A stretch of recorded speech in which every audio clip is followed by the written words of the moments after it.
नमस्ते दोस्तों, मैं हूं आपका अपना दोस्त विजय जोशी। आप देख रहे हैं सक्सेस इन हाउसकीपिंग बाय विजय। दोस्तों, आज मैं आपके सामने अपनी लाइफ का रियल एक्सपीरियंस शेयर करने वाला हूं कि कैसे मैं 5 साल में जीएसए लेवल से एग्जीक्यूटिव हाउसकीपर बना। आज मैं आपको बताऊंगा कि इस लेवल पे पहुंचने के लिए मैंने किन किन चैलेंज को एक्सेप्ट किया और किन किन होटलों में मैंने इंटरव्यू दिया है और मुझे किन प्रॉब्लम को फेस करना पड़ा। दोस्तों, आज तक किसी भी एग्जीक्यूटिव हाउसकीपर ने ऐसा यूट्यूब में वीडियो नहीं बनाया होगा, क्योंकि कोई भी हाउसकीपर अपना कॉम्पिटिटर क्रिएट नहीं करना चाहता। लेकिन मैं चाहता हूं कि मेरे इस वीडियो से मेरे हाउसकीपिंग फैमिली मेंबर्स मोटिवेट हों और वो अपने टारगेट को अचीव कर सकें। दोस्तों, आज आपको मैं इस वीडियो में कुछ गुरु मंत्र देना चाहूंगा जो आपके प्रमोशन और आपकी प्रोग्रेस में काफी इंपॉर्टेंट रोल प्ले करेंगे। तो चलते हैं आज की वीडियो की ओर। वीडियो में जाने से पहले आप लोगों से रिक्वेस्ट करना चाहूंगा कि अगर आप इस चैनल पे नए हैं तो चैनल को सब्सक्राइब कर लीजिए, क्योंकि मैं इस चैनल पे हमेशा हाउसकीपिंग को लेकर क्वालिटी वीडियो बनाता हूं जो आपके लिए काफी बेनिफिशियल होती हैं। और बेल आइकन को प्रेस करना ना भूलिए, क्योंकि जब भी मैं कोई वीडियो बनाऊंगा तो आपके पास उस वीडियो का नोटिफिकेशन आ जाएगा। तो चलते हैं आज की वीडियो की ओर।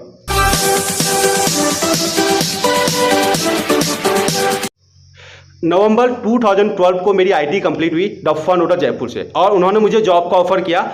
वो लोग मुझे 3800 पर मंथ सैलरी दे रहे थे 2012 में विदाउट एकोमोडेशन, जो कि मेरे लिए काफ़ी कम थी।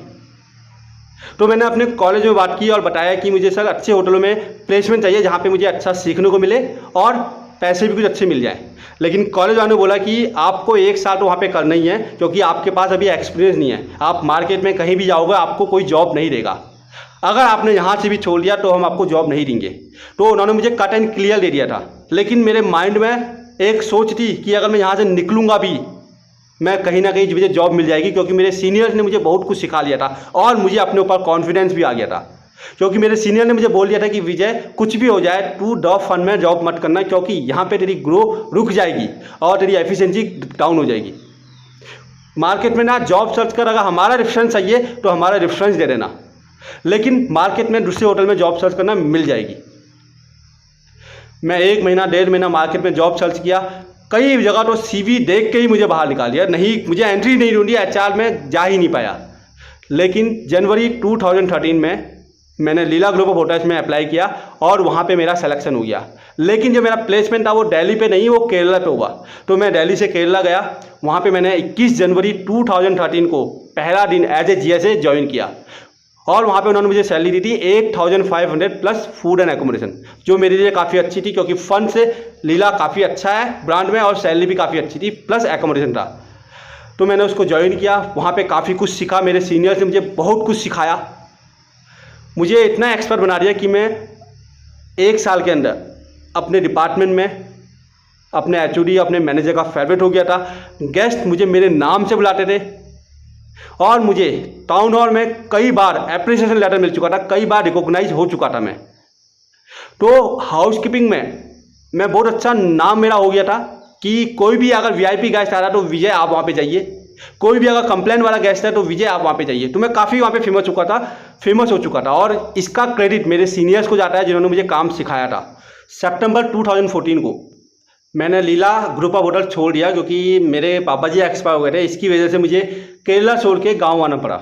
तो मैंने गांव में 1 महीना था। उसके बाद मैंने अक्टूबर में दोबारा चालू किया जॉब सर्च करना, और मैं काफ़ी जगह मैंने सीवी दिए, काफ़ी जगह में वॉक इन गया।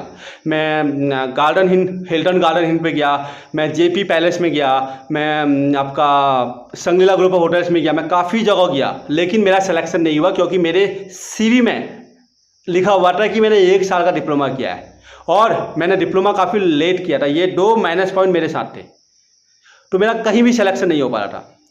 लेकिन 9 अक्टूबर को मुझे आईटीसी ग्रुप ऑफ होटल से कॉल आया कि आपका सिलेक्शन यहाँ पे हो गया है, आप इंटरव्यू देने आ सकते हैं, फाइनल इंटरव्यू होगा। तो फाइनल इंटरव्यू देने गया तो मुझे पूछा गया कि आप किस पोस्ट के आए हो। तो मैंने बोला कि ट्रेनिंग सुपरवाइजर के लिए। वहाँ पे उन्होंने नहीं लिया, क्योंकि उनके पास उस पोस्ट के लिए कोई रिक्वायरमेंट नहीं थी। सेकंड, मेरे पास उस पोस्ट के लिए एक्सपीरियंस नहीं था और मेरे पास डिग्री नहीं थी। तो ये 2 चीज़ ना होने की वजह से मेरा सिलेक्शन नहीं हुआ और उनके पास ओपनिंग भी नहीं थी। तो वहाँ पे मैंने काम किया आईटीसी में। वहाँ पे मुझे सीनियर जो मिले काफ़ी अच्छे मिले। उन सीनियर ने मुझे हमेशा सपोर्ट किया महेश सर थे, विजय सर थे, धर्मेंद्र सर थे, मोनिंदर सर थे, सुजीत सर थे, दिव्या मैडम थी, दिशा मैडम थी, मीना मैडम थी, अमूल्य मैडम थी। काफ़ी लोग थे जिन्होंने मुझे हमेशा सपोर्ट किया। मेरे स्टाफ भी थे, भाटी जी थे, सिंह साहब थे, और प्रमोद जी थे, कपिल जी थे, काफ़ी सीनियर थे जिन्होंने मुझे यहाँ से लेके यहाँ तक लेके गए, बहुत कुछ सिखाया। मैं नया था लेकिन उन्होंने मुझे हमेशा सिखाया। मेरी नाइट शिफ्ट लगती थी तो मुझे सिखाते थे कि आपको सुपरवाइजर नाइट में ये काम करता है, सुपरवाइजर को नाइट में ये रिपोर्ट भेजनी होती है। यहाँ तक कि मैं जीएसए लेवल पे एग्जीक्यूटिव लेवल तक का काम मुझे सिखा दिया था वहाँ के सीनियर्स ने। वो हमेशा मुझे सिखाते थे क्योंकि उनको लगता था कि ये आगे जाएगा, ये सीखेगा, तो हमेशा उन्होंने मुझे सिखाया। 2 महीने जॉब करने के बाद मेरे अंदर कॉन्फिडेंस आ गया था कि अब मैं सुपरवाइजर के अप्लाई कर सकता हूँ, और मैंने सुपरवाइजर के CV देना चालू कर दिया। जनवरी का दिन था, मैं नाइट ड्यूटी कर रहा था, तो मुझे किसी ने बोला कि विजय, जयपुर में एक होटल में यहाँ पे सुपरवाइजर की ओपनिंग आई है। मैं होटल का नाम यहाँ पे नहीं लूँगा क्योंकि यहाँ पे मेरे साथ कुछ बैड एक्सपीरियंस हुआ था, इसलिए मैं होटल का नाम यहाँ पे डिस्क्लोज नहीं करूँगा। तो मैंने नाइट शिफ्ट की और नाइट में मैंने अपने सुपरवाइजर को बोला कि सर मुझे कल ऑफ चाहिए, तो मुझे ऑफ मिल गया। अर्ली मॉर्निंग मैंने नहाया, नहा के सीधे सुपरवाइजर का ही मैंने कोट लिया था, मैं कोट पहन के आता था, सुपरवाइजर को कोट पहन के ही मैं चला गया जयपुर। जब जयपुर गया, एक तो मैंने नाइट शिफ्ट की थी, दूसरा ब्रेकफास्ट नहीं किया था, थका हुआ था। उसके बाद जब मैं HR कैबिन में गया तो HR को मैंने बोला कि मैं विजय हूँ, मैं यहाँ पे प्रोफाइल ये सुपरवाइजर के प्रोफाइल के आया हूँ। तो मैडम ने जब CV देखा तो CV देख के बोला कि विजय आप तो इस पोस्ट के एलिजिबल ही नहीं हो, आपके पास तो एक्सपीरियंस है ही नहीं, हम आपको नहीं ले सकते, आप नेक्स्ट टाइम आइए। तो मैंने बोला कि मैडम मैं दिल्ली से आया हूँ नाइट ड्यूटी करके, तो एटलीस्ट मुझे एक बार चांस तो दीजिए। जब उन्होंने ये सुना कि मैं दिल्ली से केवल इंटरव्यू देने आया हूँ, उन्होंने बोला कि विजय ठीक है, आप एक बार HOD से मिल लीजिए, अगर HOD आपका जो बोलेगा वो हम करेंगे, अगर HOD ने आपको ले लिया तो हमें कोई प्रॉब्लम नहीं है। तो मैं HOD कैबिन में गया। जब HOD कैबिन में गया तो वहाँ पे एक मैडम थी, वो चाहे असिस्टेंट मैनेजर हो, जो भी हो, वो भी वहाँ पे थी, वो कुछ काम कर रहे थे।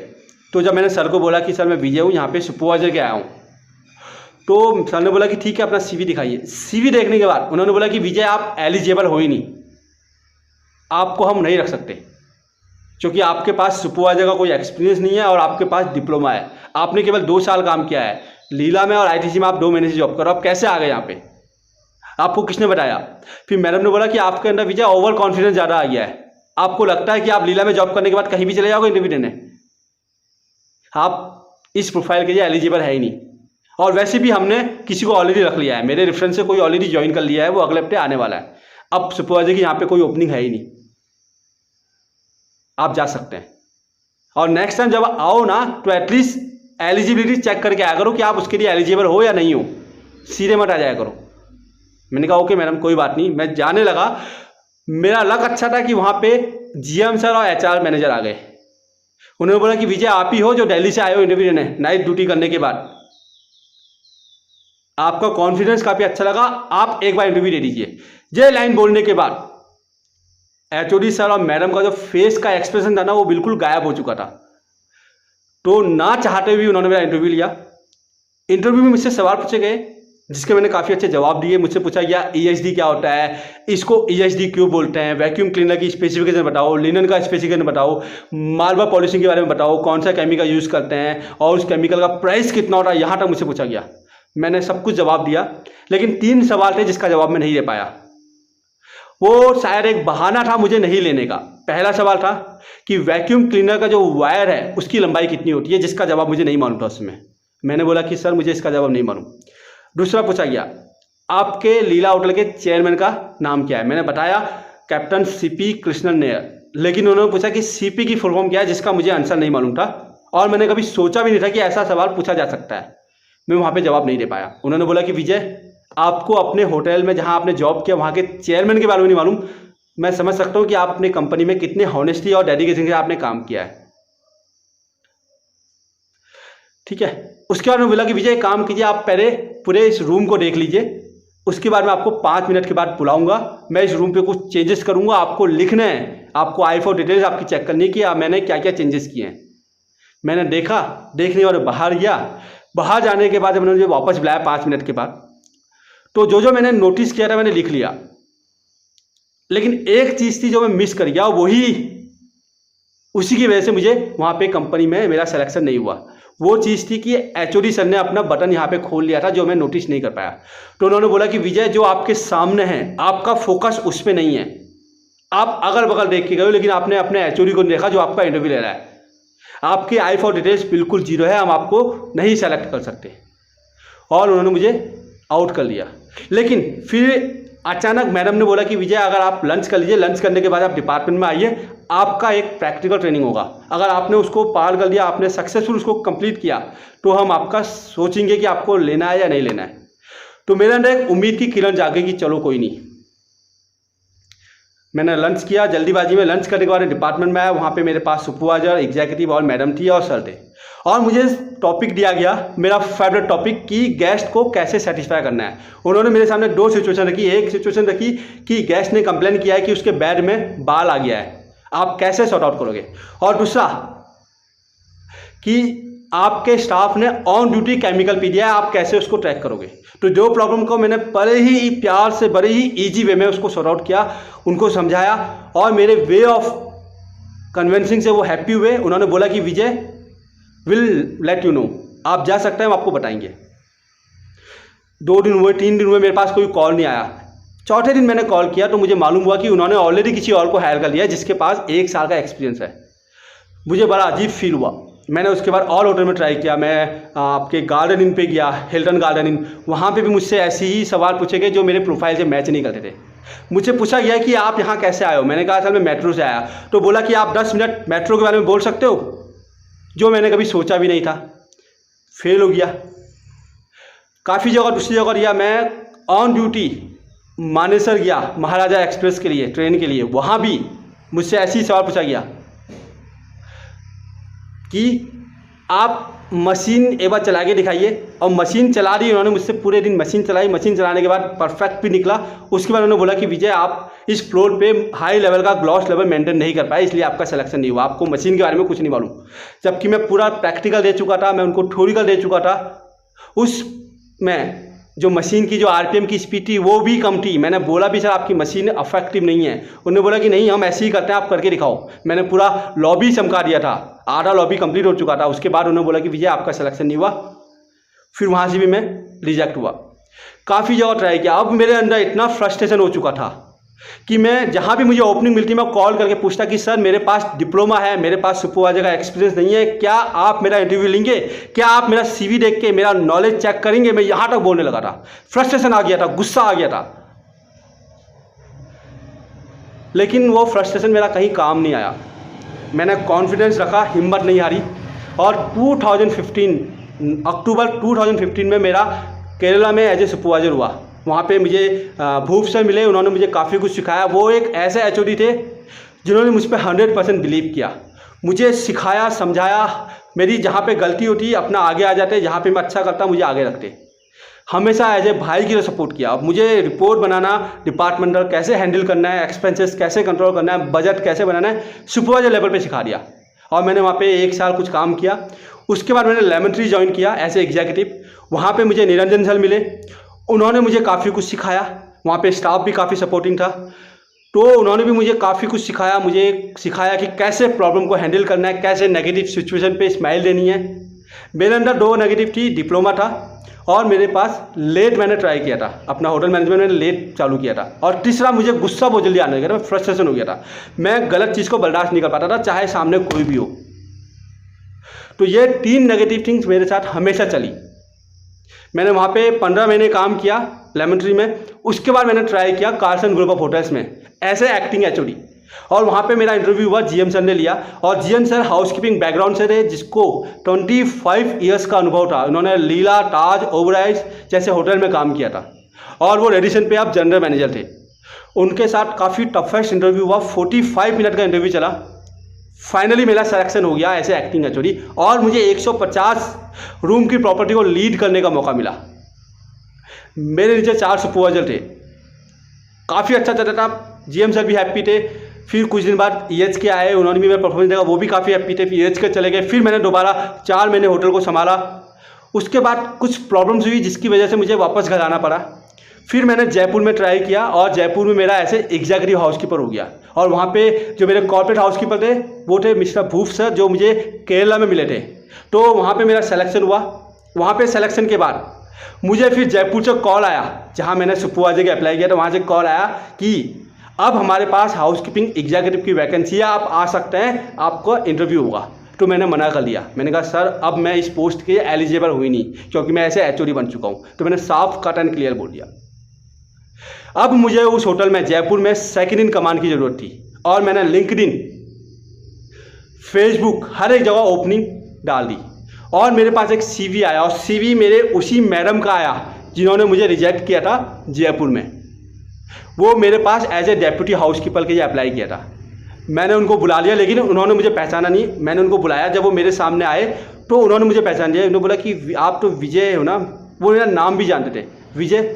मैंने कहा आप यहाँ पे किस पोस्ट में? मैंने कहा मैं यहाँ पे एग्जीक्यूटिव हाउसकीपर हूँ, यानी कि अगर आपका सिलेक्शन होता तो मैं आपका बॉस हूँगा। मैंने कट एंड क्लियर बोल दिया। उन्होंने मना कर दिया कि सॉरी सर, मैं यहाँ पे अप्लाई नहीं कर सकती। मैंने बोला कि मैडम मैं आपके साथ वैसा बिहेव नहीं करूँगा जैसा आपने मेरे साथ किया था। आप अगर सही हो, मैं आपसे प्रोफेशनल वे में सवाल पूछूंगा। अगर आपका सिलेक्शन हुआ तो आपकी ज्वाइनिंग आज ही से हो जाएगी, नहीं सिलेक्शन हुआ तो मैं कोई पार्शियलिटी नहीं करूँगा। मैंने किसी को हायर नहीं किया, मैं किसी का रेफरेंस यहाँ पे नहीं लूँगा, मैं अपने किसी बंदे को नहीं बुलाना चाहता। मैं यहाँ पे राइट कैंडिडेट को डिजर्व करना चाहता हूँ जो इस पोस्ट के लिए एलिजिबल हो, उसका एक्सपीरियंस ही काफ़ी है। बोला विजय नहीं है, मैं आपके साथ जॉब नहीं कर पाऊंगी, लेकिन हम एज ए फ्रेंड रह सकते हैं। अगर आप किसी और होटल में मुझे रिकमेंड करना चाहें तो कर सकते हैं, लेकिन मैं आपके अंडर नहीं कर पाऊंगी क्योंकि मुझे गिल्टी फील होगा। मैंने कहा मैम कोई बात नहीं, एज यू विश। तो वहाँ से 2018 में मैं ऐसे एग्जीक्यूटिव हाउसकीपर बना, और 2013 में मेरा लीला में पहला दिन था। 2018 से लेके अभी तक मैं एज ए एग्जीक्यूटिव हाउसकीपर की पोस्ट में जॉब कर रहा हूँ। मैं डिपार्टमेंट का ट्रेनर भी हूँ, और मैंने एक इनिशिएटिव लिया है कि मैं लॉकडाउन में यूट्यूब चैनल के थ्रू अपने हाउसकीपिंग फैमिली मेम्बर्स को कुछ नॉलेज दे सकूं। दोस्तों ये थी मेरी आज की वीडियो, ये था मेरा एक्सपीरियंस, और ये था मेरा रियल लाइफ का एक्सपीरियंस। मैंने क्या क्या प्रॉब्लम को फेस किया, और मैं कितने कम समय में कैसे मैं यहाँ तक पहुँचा हूँ। अब मैं आपको कुछ इंपॉर्टेंट टिप्स दूंगा, गुरु मंत्र दूंगा, जो आपको फॉलो करना है अगर आप भी चाहते हैं जल्दी से जल्दी इस पोस्ट को अचीव करना। पहला, कभी भी पॉजिटिव थिंकिंग हमेशा काम नहीं करती। याद रखना, हम बोलते हैं be positive, be positive. Positive thinking हमेशा काम नहीं करती है। मैं आपको बोलूँगा बी राइट। राइट थिंकिंग होना बहुत जरूरी है। आपके अंदर एक जजमेंट करने की हिम्मत होनी चाहिए कि क्या सही है और क्या गलत है। दूसरा, ऑलवेज सपोर्ट योर डाउनलाइन। अगर आप सुपरवाइजर है तो आप अपने एसोसिएट को हमेशा सपोर्ट करो। अगर आप एग्जीक्यूटिव हैं तो आप अपने सुपरवाइजर और अपने एसोसिएट को हमेशा सपोर्ट करो। अगर वो कोई अच्छा काम कर रहे हैं ना, तो उनके एप्रिसिएशन का ढोलक बजा रहो। आपने देखा होगा जब शादियाँ होती है तो हम ढोलक बजाते हैं, पूरे गांव में हल्ला मचाते हैं कि आज शादी है, आओ एंजॉय करो। अगर आपका स्टाफ, डाउनलाइन स्टाफ कोई अच्छा काम कर रहा है तो एप्रिशिएट करो, पूरे होटल में हल्ला मचा दो कि आज इस लड़के ने अच्छा काम किया, इसका नाम कमेंट कार्ड में आया है। जितनी अच्छी उसकी परफॉर्मेंस होगी ना, उतना अच्छा आप आगे जाओगे, क्योंकि डाउनलाइन का सपोर्ट होना बहुत जरूरी है अगर आपको आगे जाना है तो। तीसरा, कभी भी अपने गुस्से पे कंट्रोल जरूर करना, क्योंकि हम हाइपर बहुत जल्दी हो जाते हैं, जो मेरे अंदर नेगेटिव थी।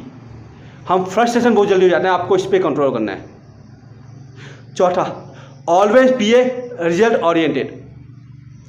मतलब इस कंपनी में आपने कितने घंटे काम किया है, कितने साल काम किया है, इससे किसी को कोई फर्क नहीं पड़ता है। No one want how much effort you have put it, they want result. आपको क्या मिला है? अगर आपने 8 घंटे काम किया है, कोई कंप्लेन नहीं है, तो कोई आपसे नहीं पूछेगा कि आपने शिफ्ट कितने आवर्स किया है।